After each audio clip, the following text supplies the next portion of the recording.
हो आप लोग। उम्मीद करता हूँ आप लोग अच्छे होइएगा, स्वस्थ होइएगा, मस्त होइएगा और अपने पढ़ाई में व्यस्त होइएगा। आप लोग को मैं बता दूँ, मेरा पहला पार्ट इसका आ चुका है। आप लोग देखे होंगे उस वीडियो को। मेरे हिसाब से तो मुझे लगता है कि उस वीडियो पे काफ़ी सारा प्यार मिला है, ढेर सारा प्यार मिला है, लाइक मिला है और व्यूवर्स भी कुछ गए हैं उस पर। तो उसीलिए मैं देरी नहीं किया हूँ ज़्यादा। मैं आज ही सुबह में, मतलब कल सुबह में उस वीडियो को डाला था, ठीक है ना। और आज सुबह में मैं इस वीडियो को डाल रहा हूँ ना, ठीक है ना। तो आप लोग बहुत ही ध्यान से इस वीडियो को देखिएगा और चैनल पे नए हैं कितने लोग तो चैनल को सब्सक्राइब कर लीजिएगा। और आप लोग मेरा बोलने का और मेरा ये पढ़ाने का और मेरा कंटेंट अच्छा लगता हो आप लोगों को तो आप लोग कमेंट सेक्शन में ज़रूर अपना सुझाव दीजिएगा। और मुझसे अगर कोई गलती हो जाती है तो आप लोग इसका भी चयन आप लोग कमेंट बॉक्स में करेंगे। तो चलिए अब हम लोग क्लास को स्टार्ट करते हैं। ज़्यादा मिनट का तो नहीं होने वाला है। यहाँ पे कुल कितने प्रश्न हैं? यहाँ पे कुल 30 ऑब्जेक्टिव मोस्ट VVI है। तो आप लोग 30 को अच्छे से देखिएगा और अच्छे से याद कीजिएगा और अच्छे से सुनिएगा मैं जो बोलूँगा, ठीक है ना। तो आप लोग प्लीज़ चैनल पे नए हैं तो चैनल को सब्सक्राइब कर लीजिए और बेल आइकन को भी ऑन कर लीजिएगा। और सेशन को अभी तक लाइक नहीं किए हैं तो लाइक कर लीजिए। चलिए हम लोग सेशन को स्टार्ट करते हैं। चलिए, कह रहा है बिहार बोर्ड क्लास 10th 2026 के लिए हम लोग पढ़ रहे हैं, जैसा कि आप लोगों को मैंने पिछली वीडियो में भी बताया था। और यहाँ पे फिजिक्स का चैप्टर 1 जो आप लोगों को पता होगा प्रकाश का परावर्तन है। प्रकाश का परावर्तन का कॉन्सेप्ट मैंने पिछली वीडियो में यानी पार्ट 1 में बताया था। ये पार्ट 2 है आपका, तो इसमें आपको ऑब्जेक्टिव देखने को मिलेगा, ठीक है ना। और उसमें सब्जेक्टिव का क्लियर जो है वो आपको पार्ट 1 में ही ख़त्म हो गया होगा, जैसा कि मैंने आप लोगों को बोला भी था। तो चलिए यहाँ पे अब स्टार्ट करते हैं वीडियो को। यहाँ पे मेरा फ़ोटो लगा हुआ है, मैं यही हूँ। मैं अभी कैमरे पे नहीं आ रहा हूँ आप लोगों के बीच, अभी कोई सुविधा मेरे पास नहीं है उतना, इसलिए मैं कैमरे पर नहीं आ पा रहा हूँ। आप लोग प्यार और सपोर्ट कीजिए, मैं कैमरे पर ज़रूर आऊँगा। तो आप लोगों के सपोर्ट और प्यार से ही मैं कैमरा पर आ सकता हूँ। तो आप लोग प्लीज़ अपना प्यार और दुलार कीजिए, सपोर्ट कीजिए। तो चलिए हम लोग ज़्यादा बकवास नहीं करते हैं, क्लास को सिर्फ स्टार्ट करते हैं, क्योंकि 30 क्वेश्चन हैं। 30 क्वेश्चन को मात्र 20 मिनट में या 10 मिनट में समाप्त करना है, ये आप लोग अपने आप से वादा कीजिए। तो चलिए रेडी करते हैं, मतलब बीच बीच में मैं गाना भी आप लोगों को सुनाऊंगा, ठीक है ना। तो चलिए स्टार्ट करते हैं वीडियो को। चलिए पहले तो आप लोग मेरे चैनल पे नए हैं तो आप लोग प्लीज़ इस चैनल को सब्सक्राइब कर लीजिए। प्यारा सा चैनल है ये, शारदा ऑनलाइन क्लासेस आपका प्यारा सा चैनल है। यहाँ पे एक छोटा सा बच्चा, मतलब आप लोगों के साथ ही, मतलब समझ सकते हैं, मैं अभी 16 साल का हूँ। 16 साल का हूँ, आप लोग हैरान हो जाइएगा। मैं अभी 16 साल का हूँ और मेरा जुनून है ये। मुझे भी बहुत मन था कि मैं भी यूट्यूब पे क्लास कराऊँ, तो ये मेरा जुनून है। इसीलिए बस अपनी खुशी के लिए आप लोगों को मैं ये कंटेंट और ये कर रहा हूँ। तो आप लोग प्लीज़ ये प्यारे से सेशन को, प्यारे से चैनल को सब्सक्राइब कर लीजिएगा। और इसके डायरेक्टर कौन है? तो आपके शुभम भैया है या फिर आपके शुभम दोस्त हैं, ठीक है ना। आप कुछ भी बुला सकते हैं मुझे। चलिए यहाँ पे कोई भी काम या कोई भी कार्य शुरू करने से पहले आप लोग एक बार गणेश जी का नमन, नमस्कार और वंदना ज़रूर कर लीजिएगा। तो हर वीडियो में मेरा यही आता है, यही रहेगा। तो आप लोग प्लीज़ एक बार अपने दिल से गणेश जी को नमस्कार कर लीजिए, प्रणाम कर लीजिए। चलिए नेक्स्ट, यहाँ पे आता है सरस्वती माता जी। सरस्वती माँ को भी आप लोग प्रणाम कर लीजिए, क्योंकि बहुत जल्द ये 23 तारीख को ये इनका पर्व है, ठीक है ना। इनका पर्व 23 तारीख को है। तो आप लोग इनको भी नमस्कार कर लीजिए, क्योंकि ये ज्ञान की देवी है, विद्या की माता है। तो आप लोग भी इस सब पर भी ध्यान दीजिए थोड़ा सा। चलिए अब हम लोग कॉन्सेप्ट पे आते हैं, ऑब्जेक्टिव क्वेश्चन। और मैं आप लोग को पहले ही एक डाउट क्लियर कर देना चाहता हूँ कि देखिए ये जो सवाल सब है ये थोड़ा धुंधला आप लोग को लग रहा होगा, लेकिन स्पष्ट रूप से आपको दिखाई दे रहा होगा, लेकिन थोड़ा सा धुंधला दिखाई दे रहा होगा, क्योंकि ये मोबाइल से बनाया गया है। क्या मोबाइल से बनाया गया है? ये पीसी पे नहीं बनाया गया है, ठीक है ना। पीसी पे नहीं, मैं खुद अपने हाथों से इसको, अपने प्यारे हाथों से इसको बनाया हूँ। तो आप लोग प्लीज़ इसको पूरा देख के जाइएगा, क्योंकि बहुत ही इंटरेस्टिंग सवाल है। चलिए, बहुत मज़ा आने वाला है आप लोगों को इस क्लास में। प्रश्न संख्या 1 कह रहा है कि समतल दर्पण द्वारा बना प्रतिबिंब होता है। तो आप लोग यहाँ पे मारिएगा काल्पनिक। समतल दर्पण कैसा प्रतिबिंब बनाता है? तो काल्पनिक प्रतिबिंब बनाता है, याद रखिएगा। चलिए नेक्स्ट क्वेश्चन पे चलते हैं।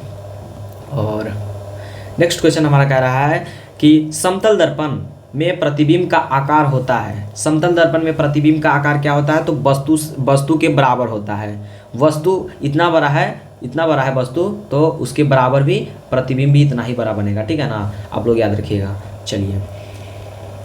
चलिए नेक्स्ट चलते हैं। यहाँ पे तीसरा नंबर प्रश्न कह रहा है आपको कि अवतल दर्पण को कहते हैं, अवतल दर्पण को क्या कहते हैं? तो अभिसारी दर्पण कहते हैं। एक डाउट आप लोग को मैं ये भी क्लियर करना चाहता हूँ, अवतल दर्पण को अभिसारी दर्पण कहते हैं और अवतल लेंस को अपसारी दर्पण अपसारी लेंस कहते हैं, ठीक है ना? कितना बच्चा इसमें कंफ्यूज हो जाता है, तो आपको मैं इधर लिख देता हूँ। जैसे यहाँ पे लेंस है, ठीक है, यहाँ पे लेंस है और यहाँ पे दर्पण है, ठीक है ना?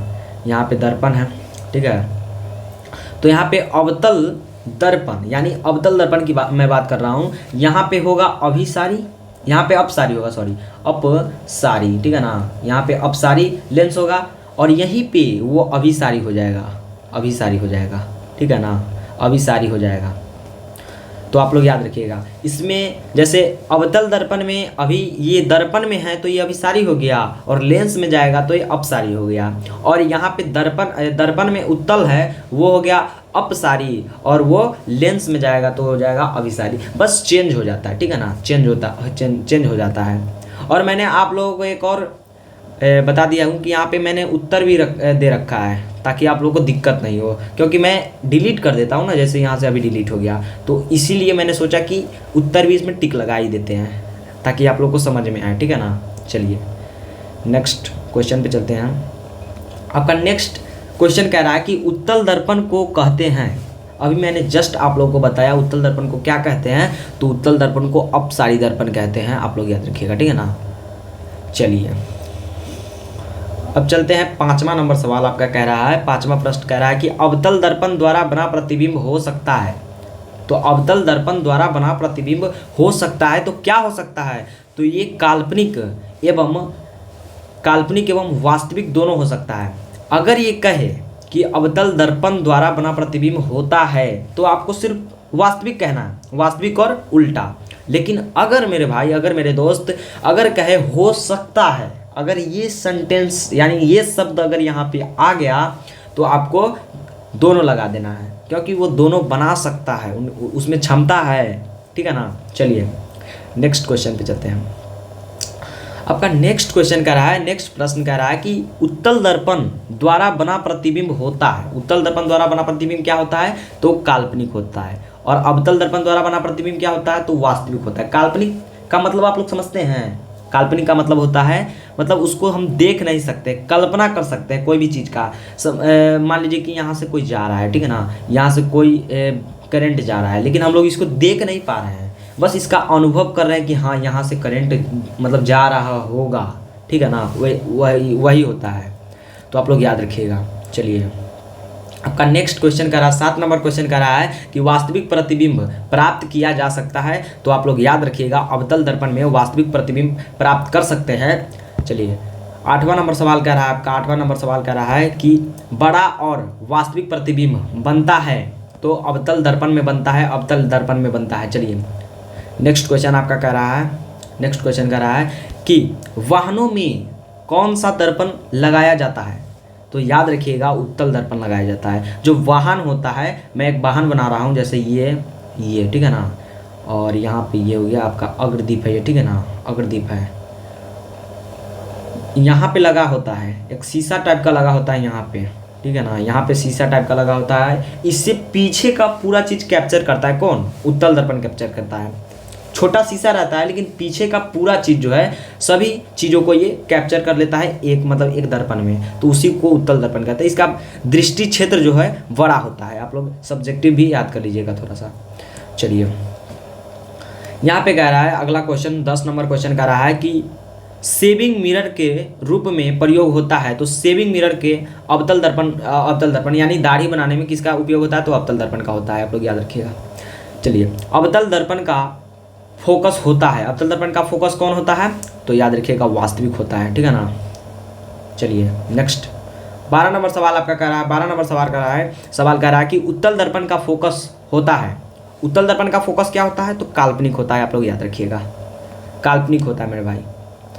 और अगला प्रश्न आपका कह रहा है, 13 नंबर सवाल कि समतल दर्पण में पार्श्व उल्टाव होता है, पार्श्व उल्टाव होता है, हमेशा उल्टाव होते रहता है। समतल दर्पण में पार्श्व उल्टाव होते रहता है, ये कह रहा है सवाल, ठीक है ना, याद रखिएगा। चलिए नेक्स्ट क्वेश्चन पे चलते हैं। कह रहा है कि अवतल दर्पण में वस्तु यदि फोकस पर हो तो प्रतिबिंब कहाँ बनेगा? प्रतिबिंब तो अनंत पर बनेगा। ये बहुत ही इसको तो आप लोग पहले MTR लगा लीजिए। MTR का मतलब समझते हैं? मैं बार बार अपने वीडियो में बोलता रहता हूँ MTR। तो MTR का मतलब होता है M से मैं, T से तुझे, R से रटूंगा, मैं तुझे रटूंगा, यही होता है MTR का मतलब। तो आप लोग इसको रट जाइएगा, ठीक है ना, इसको रट जाइएगा। चलिए नेक्स्ट क्वेश्चन आपका कह रहा है, नेक्स्ट क्वेश्चन कह रहा है कि उत्तल दर्पण में प्रतिबिंब बनता है। तो उत्तल दर्पण में हमेशा काल्पनिक प्रतिबिंब बनता है, ठीक है ना। उत्तल दर्पण में क्या बनता है? हमेशा काल्पनिक प्रतिबिंब होता है। आपका B इज राइट आंसर हो जाएगा। चलिए नेक्स्ट क्वेश्चन पे यानी 16 नंबर क्वेश्चन पे चलते हैं। 16 नंबर क्वेश्चन कह रहा है कि समतल दर्पण में प्रतिबिंब की दूरी होती है। तो समतल दर्पण में प्रतिबिंब की दूरी वस्तु से वस्तु से बराबर होता है, ठीक है ना, वस्तु से बराबर होता है, वस्तु के बराबर। जैसे एक वस्तु है और इधर दर्पण है, ठीक है ना, इधर दर्पण है और जितना साइज यहाँ पे है ना उतना ही साइज दर्पण में भी बनेगा, ठीक है ना, याद रखिएगा। चलिए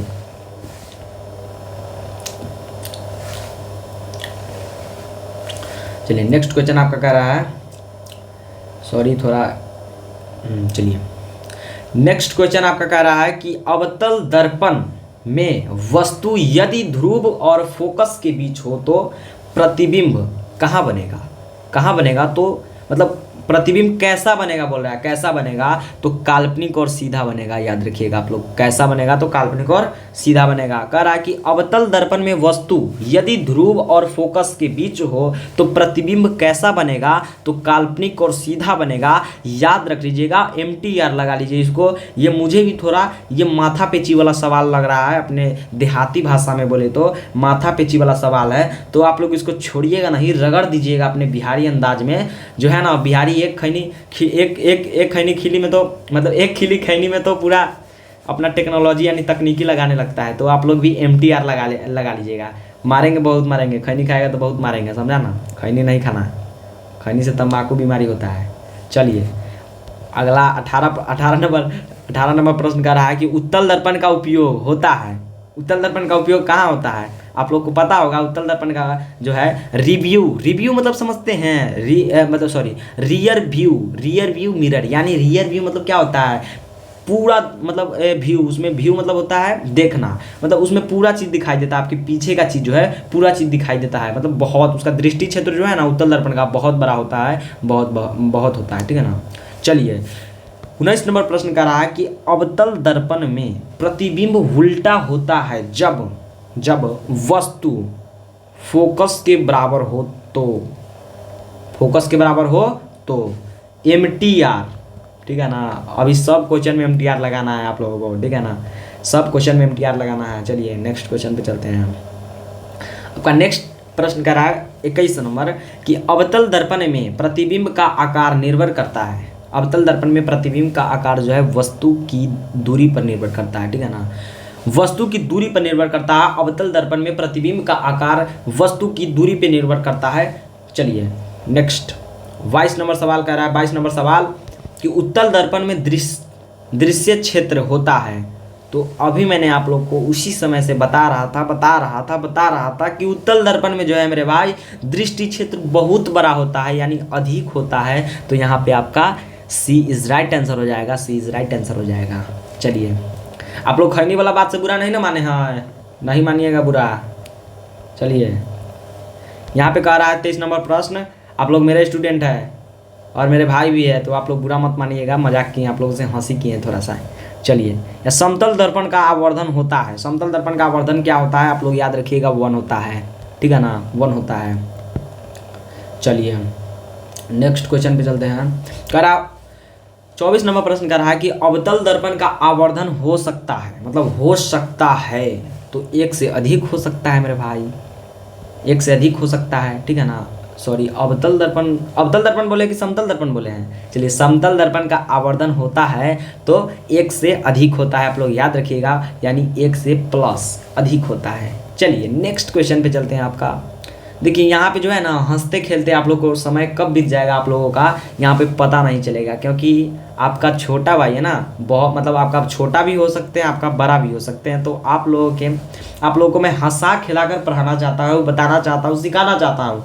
तो आप लोग प्लीज़ मेरे साथ वैसे ही रहिएगा जैसे अपने दोस्तों के साथ रहते हैं, अपने भाइयों के साथ रहते हैं, तो मैं उसी तरह से आप लोगों को पढ़ाऊँगा, ठीक है ना। चलिए यहाँ पे 25 नंबर क्वेश्चन करा, मतलब आपका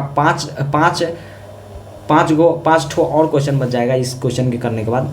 उत्तल दर्पण का आवर्धन होता है, उत्तल दर्पण का आवर्धन 1 से कम होता है, आप लोग याद रखिएगा। अवतल दर्पण का आवर्धन क्या होता है, तो 1 से प्लस होता है यानी अधिक होता है, और उत्तल दर्पण का आवर्धन 1 माइनस यानी 1 से कम होता है। चलिए नेक्स्ट क्वेश्चन पे चलते हैं आपका। नेक्स्ट क्वेश्चन आपका रहा है 26 नंबर, वास्तविक प्रतिबिंब को प्राप्त किया जा सकता है, वास्तविक प्रतिबिंब को पर्दे पर प्राप्त किया जा सकता है, वास्तविक प्रतिबिंब को पर्दे पर प्राप्त किया जा सकता है, और काल्पनिक प्रतिबिंब को पर्दे पर प्राप्त नहीं किया जा सकता है मेरे भाई। आपको मैंने कॉन्सेप्ट वाले पार्ट 1 में बताया था। चलिए यहाँ पे 27 नंबर क्वेश्चन का रहा आपका कि काल्पनिक प्रतिबिंब को प्राप्त किया जा सकता है, मतलब जाता है तो केवल आँख से, ठीक है ना, केवल आँख से। चलिए नेक्स्ट, MTR लगा लीजिएगा सबको। और चलिए नेक्स्ट प्रश्न 28, अवतल दर्पण का उपयोग किया जाता है, तो अवतल दर्पण का उपयोग टॉर्च में भी किया जाता है, जो आपके मैंने देखिए ये सब को ना मैंने कॉन्सेप्ट में बता रखा है। अगर आप लोग को पूरी डिटेल में जाननी है, मतलब बातों को समझना है, तो आप लोग प्लीज़ मेरे पार्ट 1 वाले वीडियो को ज़रूर देखिएगा, ठीक है ना। पार्ट 1 वाले वीडियो जहाँ पे आपको कॉन्सेप्ट बताया गया है, तो आप लोग उस वीडियो को ज़रूर देखिएगा और प्यार और सपोर्ट ज़रूर दिखाइएगा। और कितने बच्चे अभी जो यहाँ पे देख रहे हैं, मैं समझ सकता हूँ कौन कौन देख रहे हैं, तो वो बच्चे जो है सभी लोग देखे हैं वहाँ पे जाके, मेरा पार्ट 1 देखे हुए हैं। तो चलिए आप लोग भी देख लीजिएगा, जो नहीं देखे हुए हैं कोई बात नहीं उससे। चलिए यहाँ पे आपका 28 नंबर सवाल का आंसर हो जाएगा, टॉर्च में, हेडलाइटों में, गाड़ी के जो हेडलाइट होते हैं, जो बल्ब होता है 2 हेडलाइट, वो सर्च लाइटों में उपयुक्त सभी। तो आपका D इज़ राइट आंसर हो जाएगा, D इज़ राइट आंसर हो जाएगा, ठीक है ना। चलिए नेक्स्ट क्वेश्चन पे चलते हैं। आपका नेक्स्ट क्वेश्चन का प्रश्न 29, समतल दर्पण का फोकस होता है, क्या होता है समतल दर्पण का फोकस, तो ये काल्पनिक होता है मेरे भाई। सॉरी, फोकस होता है यानी फोकस क्या होता है, इसका अनंत होता है ना, अनंत होता है इसका फोकस, अनंत होता है। कह रहा है कि समतल दर्पण का फोकस क्या होता है, तो अनंत होता है, इसका इनफाइनाइट होता है, ठीक है ना, अनंत होता है। चलिए हाँ, 30 नंबर यानी लास्ट क्वेश्चन है ये, last question, LAST, last question है, आप लोग ध्यान से सुनिएगा। कह रहा है किस दर्पण से हमेशा छोटा प्रतिबिंब बनता है, तो उत्तल दर्पण से हमेशा छोटा प्रतिबिंब बनता है। और एक बात आप लोग को पता है, बिहारी अंदाज में बताए तो, जो अपने आँखों में जो मतलब अपने दोनों आँखवा में जिससे आप लोग ये सवाल को देख रहे हैं, उसमें क्या लगा रहता है, तो उत्तल लेंस लगा होता है, उत्तल लेंस जैसी एक लेंस होता है, समझे ना।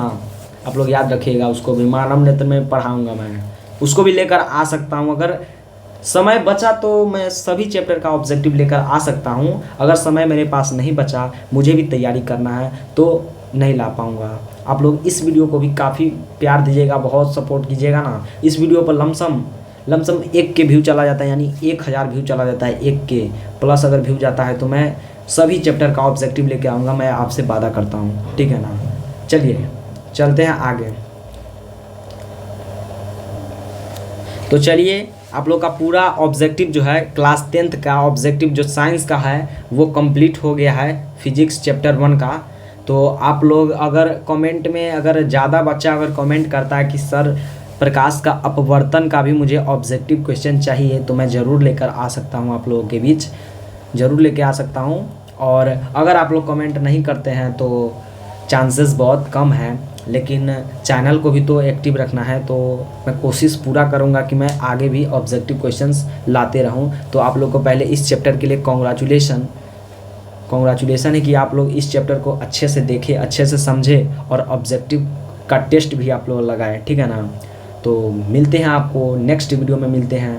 तो आप लोग तब तक के लिए पढ़ते रहिए, हंसते रहिए, मुस्कुराते रहिए और मेरे वीडियो को लाइक सब्सक्राइब चैनल को कर लीजिएगा ताकि मेरा अगला वीडियो जो है आप लोग तक पहुंच सके। धन्यवाद।